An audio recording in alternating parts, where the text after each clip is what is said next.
Every sport has timeouts. There's pauses in the action. Why?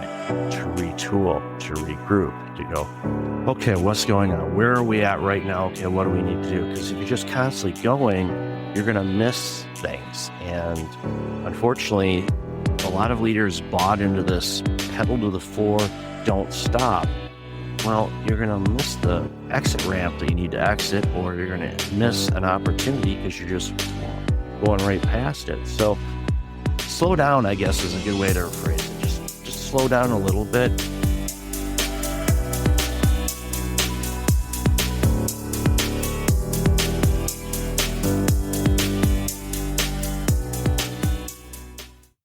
Let me invite you to sit back, drop your jaw, tongue, and shoulders.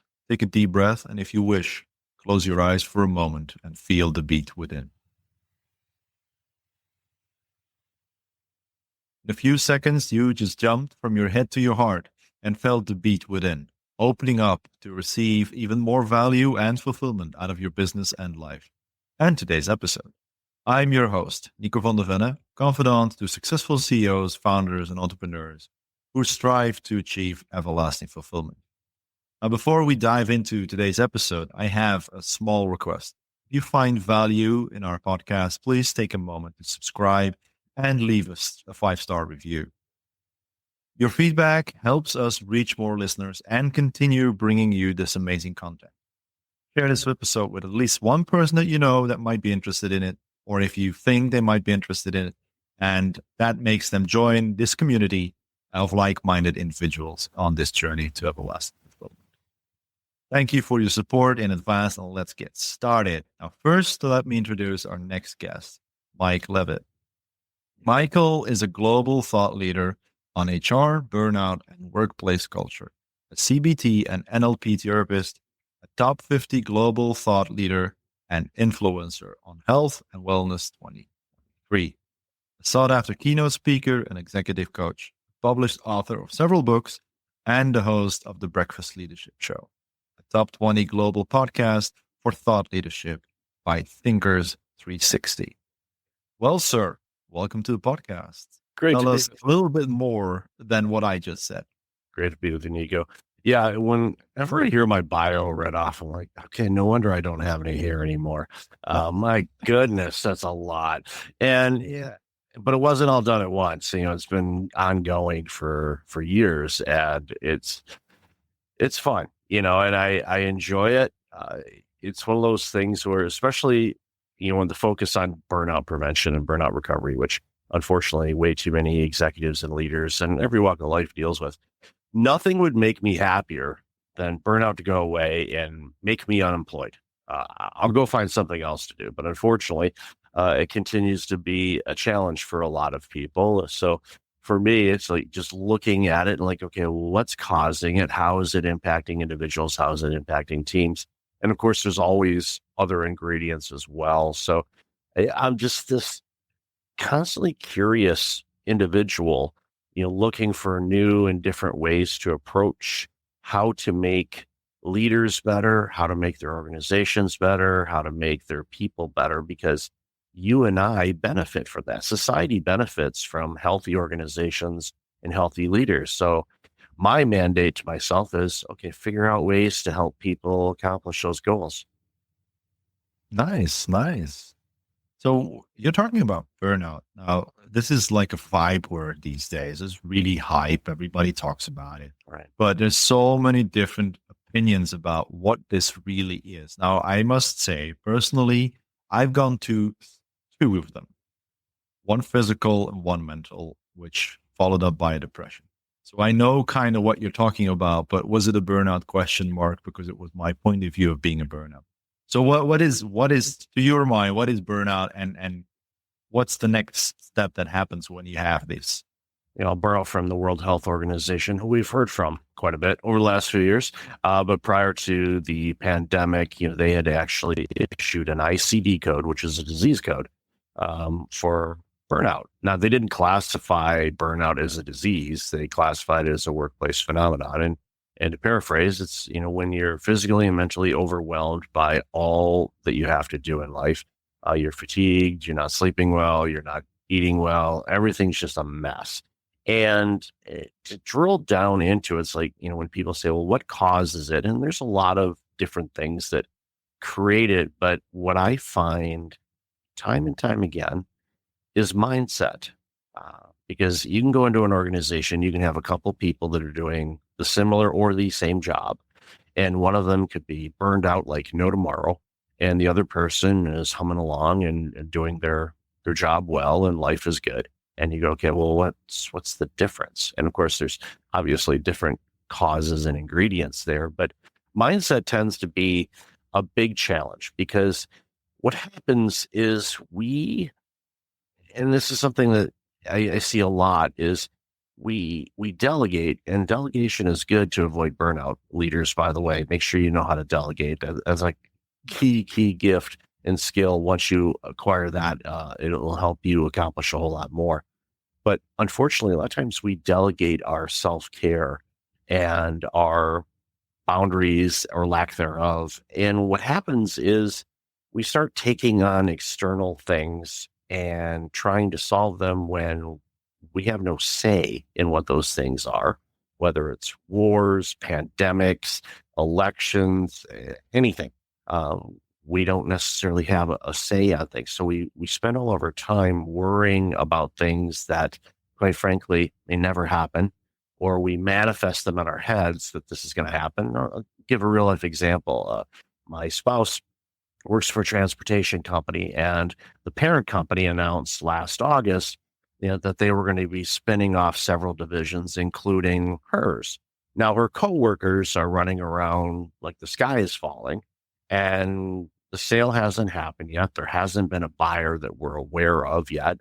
So it's like, go in and do your job. Because if you're sitting there spinning and worrying about things, you're not doing any work and you're not seeing anything. So mindset is a really critical component of either preventing burnout or recovering from it. Mm-hmm. And when you come down to mindset, from my point of view, what I remember, and this is really personal, people, I can tell you exactly what I did, but it's going to be personal for me, and for anybody else, it's going to be a different approach. But for me, it started off with learning about meditation, on going inside and learning to have, not to stop minds, your mind's running around, because that's one of the things that I absolutely learned from that was it's not possible to stop your mind from thinking. A complete silence is just, it's utopia.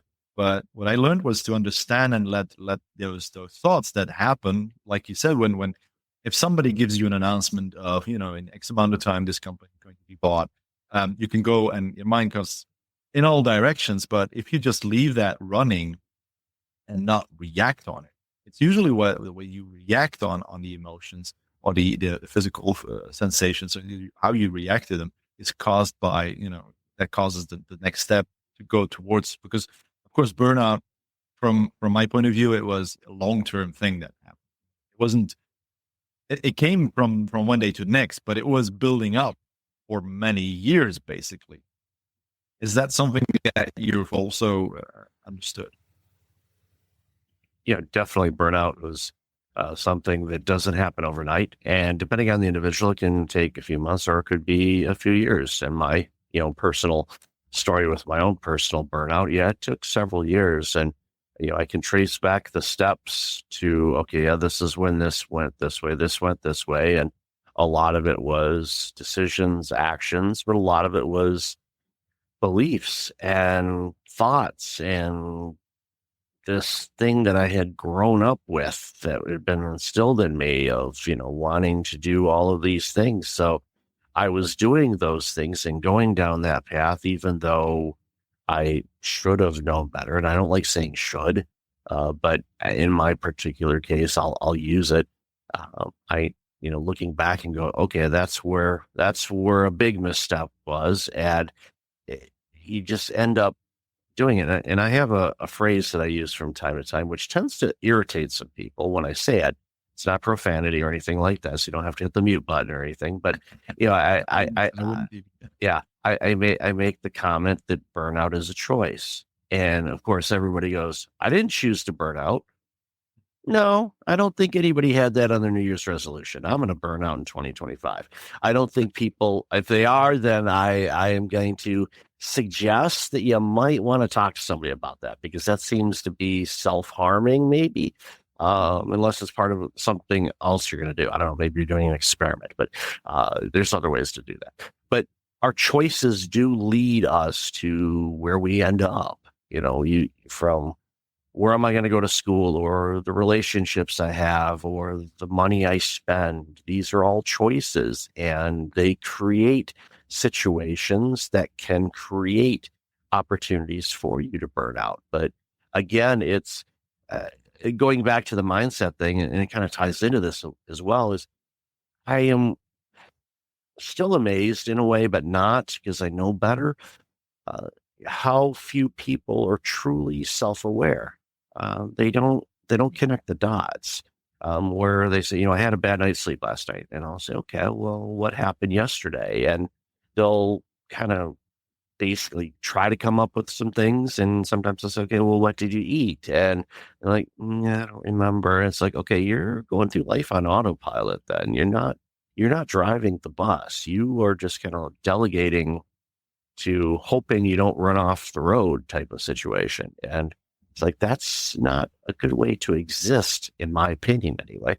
You should be a little bit more aware of what's going on. And a lot of that boils down to self-confidence. A lot of it goes to maybe some past traumas, especially when I'm working with organizations or individuals on recovering from burnout.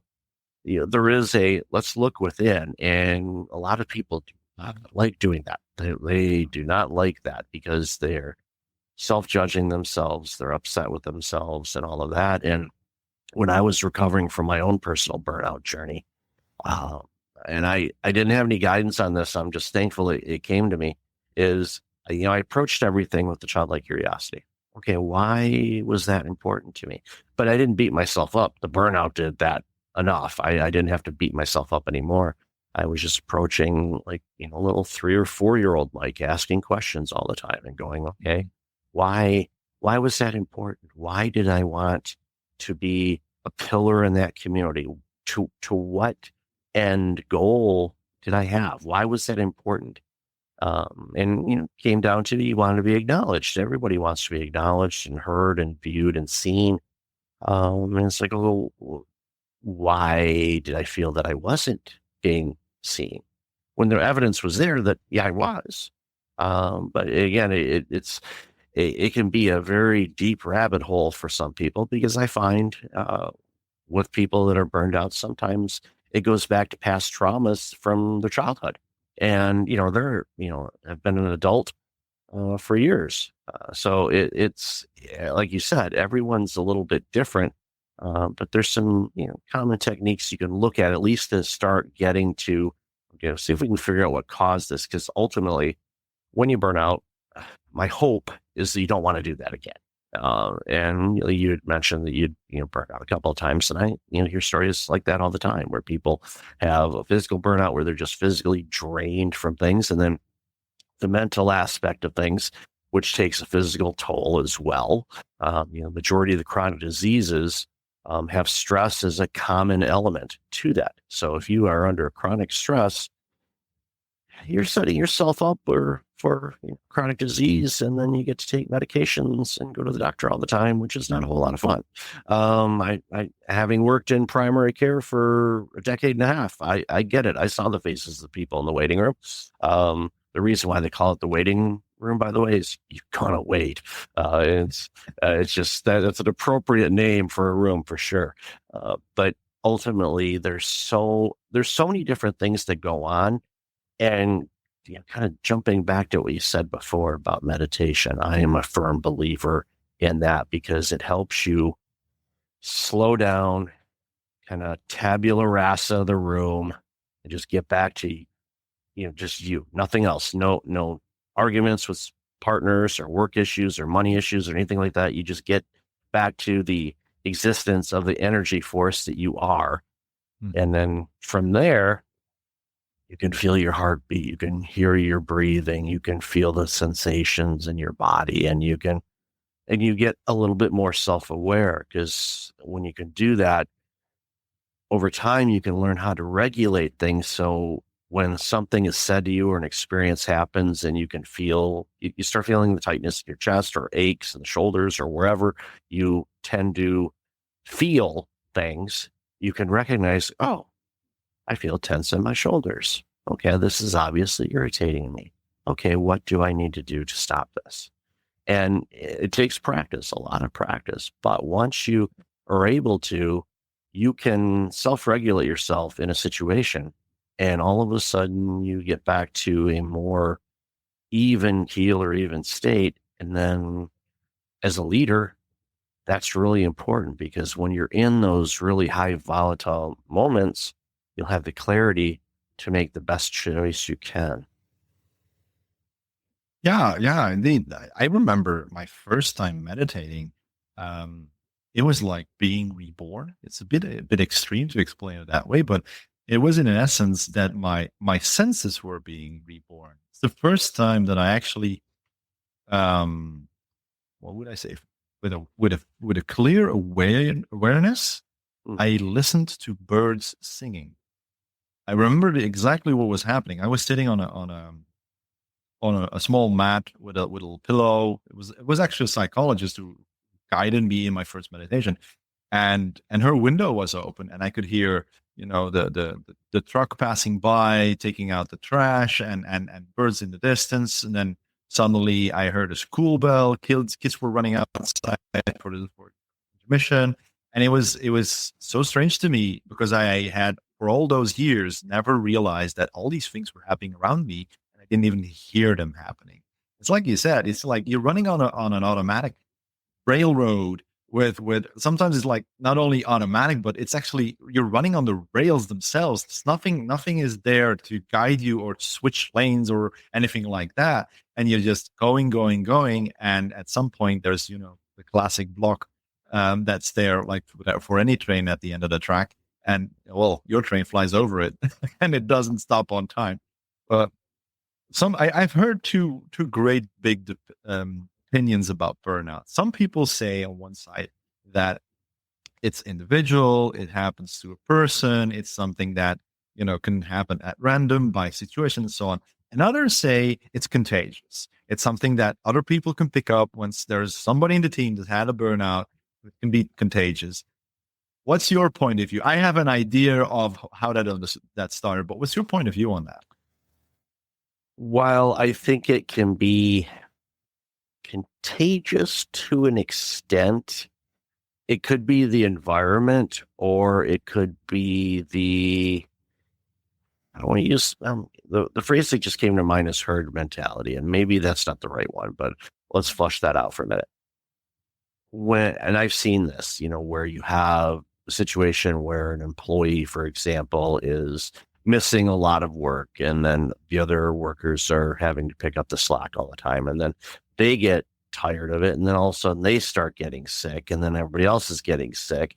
And it just starts, becoming this volatile situation where everybody's calling in, absenteeism, engagement drops, all of that kind of stuff. So as a leader, you have to be aware of those things and correct it before it happens if possible, but correct it swiftly and quickly because otherwise you could have a high performing team become a low performing team in short order, really fast.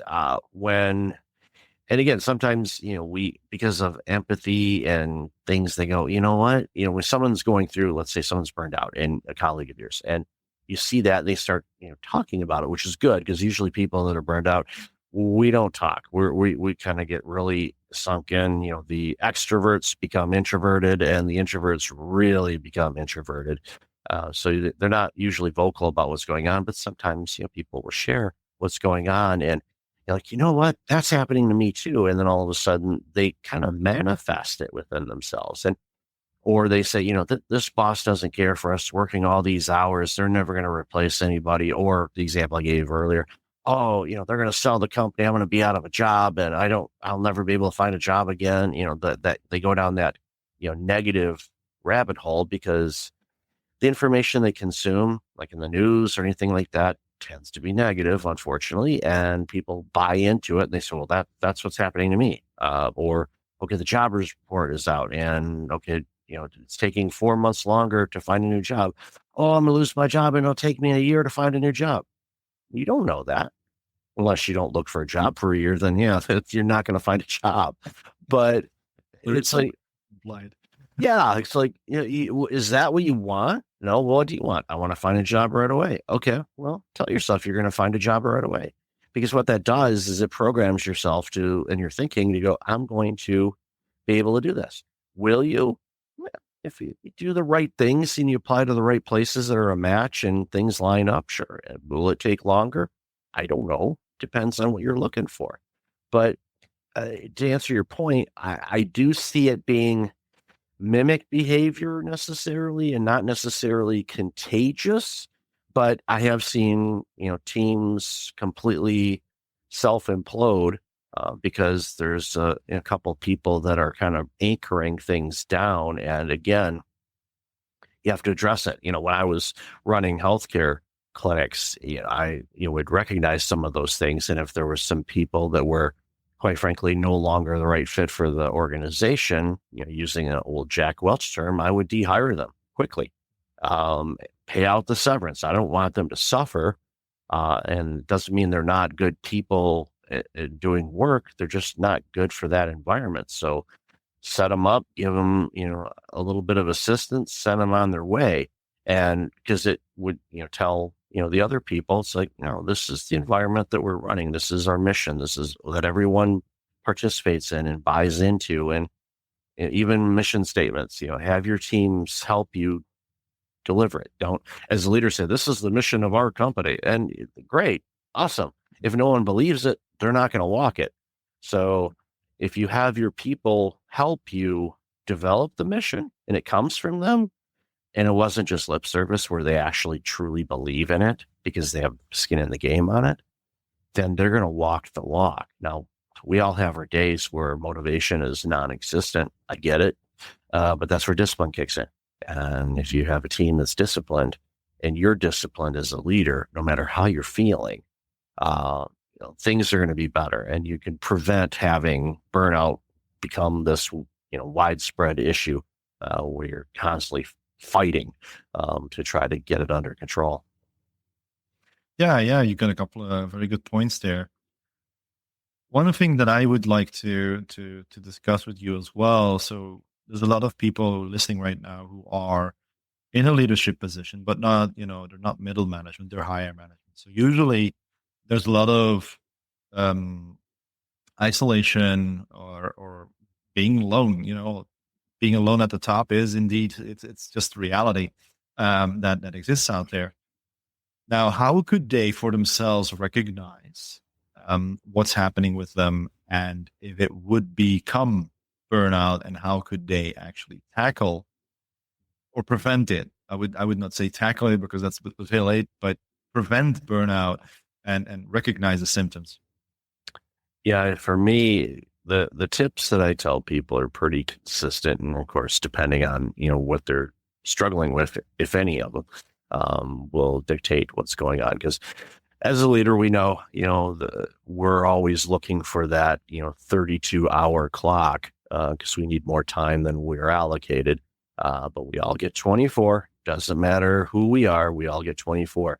So understanding what to do with those 24 hours is critical. One, and I always tell people that sleep is the one super pill or, the superhero or, special power that will really pave the way for you as far as everything else. Because when you get good restful sleep, your digestive system works better, you're rested, you have more clarity, which is desperately needed as a leader. You need to have clear ideas to be able to navigate arenas or challenges that you don't have the rule book for. I don't know.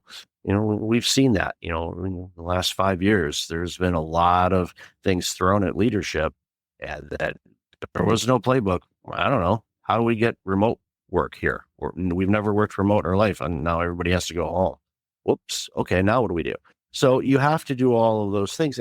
So sleep is critical, but when you are sensing that you're not, and again, this goes back to self-awareness, when you're sensing that you're not quote unquote right, you're not feeling well, could be just a couple days, or it might be, okay, this is starting to wear on me. Okay, what is it? Uh, a big thing I have people do is just write down what you're thinking, get it out of your head and out onto paper. Now, typing it, I guess, is fine, but I'm a big fan of no, write it out, because there's something scientific about transferring something from thought to paper using the hand and all of that. You can look at it and go, okay, these are all the things that are bothering me or bugging me. Okay, what can I do about it? And again, this is where the curiosity thing comes in. And if you have mentors, and I think every leader should have a mentor or at least a peer group that they can work with, to bounce ideas off, because leadership can be a lonely island. So you have some trusted people in your life that will support you, kick you in the butt if you need it. You need that part too. Don't just get a bunch of cheerleaders. That's not going to help you grow. I mean, it's good to get the rah-rahs, but you need somebody to like, hey, no, that doesn't sound right. You should go about it this way, or I suggest you do this. It's really helpful. So get it to paper to see, okay, what's going on, and then just reverse engineer it. Go, okay, how's my sleep? Okay, what have I eat? Am I eating anything out of the ordinary that I normally don't eat? Is there challenges at home going on? Okay, what's going on? Parents, marriages, all those things can be challenging and taxing. And of course, many people in leadership roles, especially based on the age demographic of leaders, there's a distinct possibility that you are either going to be or currently a caregiver for a parent or both your parents. And that can be extremely draining, because it's one of those things as a caregiver. And both of my parents have passed, but my brother was a caregiver for my mom for the last 4 years. She passed away last year, but that was taxing for sure. And on top of you have a job to do, and you're leading a division, or you're doing this, so there's always those other things that are going to happen. As much as we'd love to silo things, we're not. We're one person that has a variety of different roles and responsibilities in this so-called thing of life. And I think once you recognize you don't feel right, then that's when you say, okay, I need to take a brief time out. Doesn't mean, if you want to take a couple of weeks off, great. If you can do that, awesome. But most of us, especially in leadership roles, that may not be easily done, at least in short term. Maybe you plan something long term, but short term, maybe not. But at least, pull off to the side for a moment and go, okay, what do I need to do? What's going on? And map it out and go, all right. And again, going back to what you said before, using mindfulness techniques and meditation, there's no shortage of those things. Go to YouTube. There's a bazillion videos on it. You can meditate and have all kinds of different things. I stumbled across one the other day of Obi-Wan Kenobi going through a meditation, and it was probably AI generated. Ewan McGregor's voice sounded exactly like him, walking through, kind of a Jedi-like meditation. Now, of course, you can also go and get one from Darth Vader on the other side, and do that too. Dark side has cookies, just to let you know. But just you pick whatever flavor you like. But ultimately, it's like there's an old saying. Now I always forget who did it. I don't know if it was Gandhi who said it or Buddha or whomever. But it's like take 5 to 10 minutes to meditate. Well, I don't have that much time. Okay, then take an hour. And it's funny that phrase, because like, okay, if you can't allocate 5 minutes to pause, you're going at it too fast. Every sport has timeouts. Every sport event has a break. There's pauses in the action. Why? To retool, to regroup, to go, okay, what's going on? Where are we at right now? Okay, what do we need to do? Because if you're just constantly going, you're going to miss things. And unfortunately, a lot of leaders bought into this pedal to the floor, don't stop. Well, you're going to miss the exit ramp that you need to exit, or you're going to miss an opportunity because you're just going right past it. So slow down, I guess, is a good way to phrase it. Just slow down a little bit. And because, I've said this a lot. One of my favorite leadership books is The Tortoise and the Hare. No. Who wins the race? Slow and steady. Go through it. Do this. Rabbits bouncing around, looking at every shiny object and every problem in the world and all of this. And the slow ass turtle wins the race. There's a lot to be said about that. There's going to be situations where you need to go fast. By all means, go fast. But guess what? You'll be prepared for it, and you can sprint. And so, very long-winded answer to just get self-aware, figure out who you are, what motivates you, figure out how to implement meditation or mindfulness or something in your life where you can pause. Doesn't mean you need moments of Zen and you're sitting on a rug and closing. You don't have to. You standing in line at the grocery store and meditate. So just do it so you can get reconnected with self. And once you do that, you'll be able to self-regulate yourself and course correct, like frankly, on the fly in many cases. Yeah, it's true. That's true. That's one thing that I've learned on in all these years. Even in the most busiest environments, I'm able to close off and enjoy a few moments of complete inner peace by just letting that mind rattle around in your brain, but just saying, I'm right here. I'm here. I feel this breathing. I feel my heart. I feel my body. I even feel the environment or somebody, in classic situations where your partner is not right next to you and you feel them or you're holding their hand, just really, going into those touches and feelings of your senses and switching over to that changes the idea as well, where the rush kind of ebbs away. Okay, you just go down. It's, be mellow. Yeah. You don't need any products for that. You can just do that on your own. It's cheap, by the way. It is. Yeah. There's no cost. You don't have to use any additives or anything to kind of zen you out or calm you out.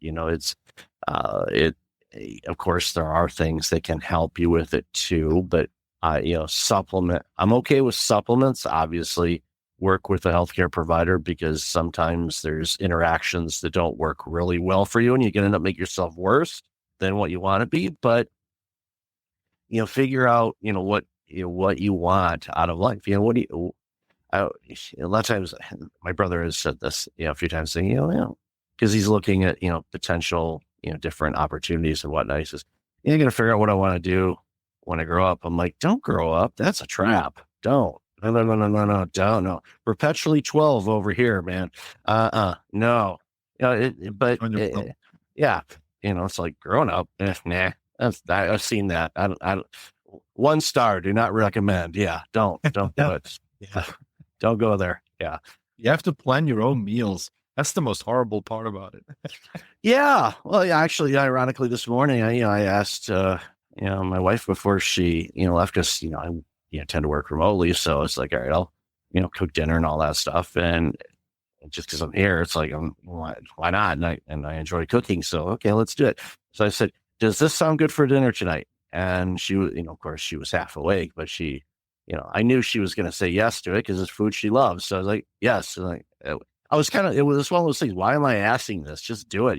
She's going to like it. But it's one of those, showing courtesy to her, see if she's okay with that. Also getting the, the self-ego boost of, she's going to be happy that I did this for her. It's an ego thing. The ego, tends to like, I need to be fed. So, sometimes feed it, but don't feed it all the time because then your head's too big to walk into the room. Cool. Well, Michael, I think there's a lot of interesting tips that you brought to us today. And I think there might be some people who might want to, get in touch with you. Where can they find you? And do you have anything specific that you want to, Sure. end the podcast with? Oh, yeah. Breakfastleadership.com is probably the best place to find me. There's links on there to all the social media channels that I'm on. And there's, links to a variety of different things, my podcast, books, blog articles, music. I write music. So there's some published stuff that's there. If you're bored and you want to listen to some variety of different genres, there's there. I help out a lot of people with, stress and burnout prevention, and, like financial stress is a big thing. We're seeing huge debt problem in the US, and, we've partnered with a company that's doing some stuff to help with that. So if that's an issue, you can obviously do some research there. But if your audience wants a free copy of my book, Burnout Proof, just go to breakfastleadership.com/burnout book and name and email. I don't need anything else. I don't need your blood type or, your favorite sports team or anything. If you want to put that in the comments, go for it. That's fine. I promise if you put Dallas Cowboys that I won't delete the email. I'm just kidding, but I don't have any problem with Dallas. There's this guy, I go for a morning walk every morning, and there's a guy in the neighborhood that is a huge Dallas Cowboys fan. And Dallas has not been good for a while. But he's out there, man. He's proudly wearing that, Cowboys pullover time after time. And I think he owns other clothes. I'm not sure, but I'm pretty sure he does. But I see him like, you know what? You're standing proud by your team. That's cool. Because when they do win again, because they likely will, then you can proudly wear it and look, see, I was a fan before it was cool. But yeah, that's exactly breakfastleadership.com, and reach out. Happy to have a chat with you about anything. I'm here to help. Okay, great. Okay, well, thank you for your time, and thank you for your tips for my audience. And I hope and I wish you a lot of success in this new year that we've just launched as well. Thank you, Nico. Have a good one. And to the listeners, thank you very much again for listening to the podcast. Like I mentioned before, leave a review, give us just a 5-star. The podcast is worth it. And just share it with one person that you think that might be interested, or might even, in this case, might be heading somewhere that they don't want to end, and they need to talk with Mike. So just send it off to somebody. Have a great one, everybody. Bye-bye.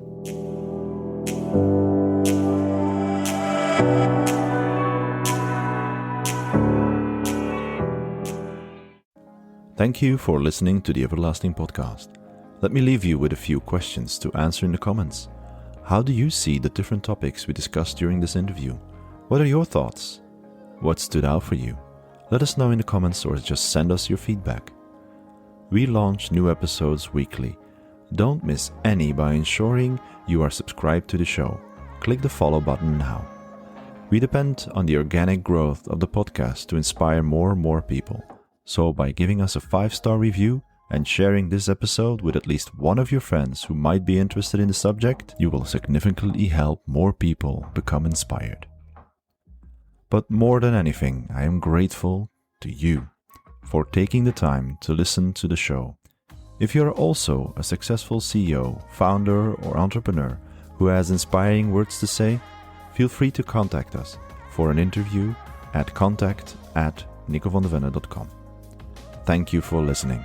We will see you again soon with more inspirational conversations on achieving everlasting fulfillment.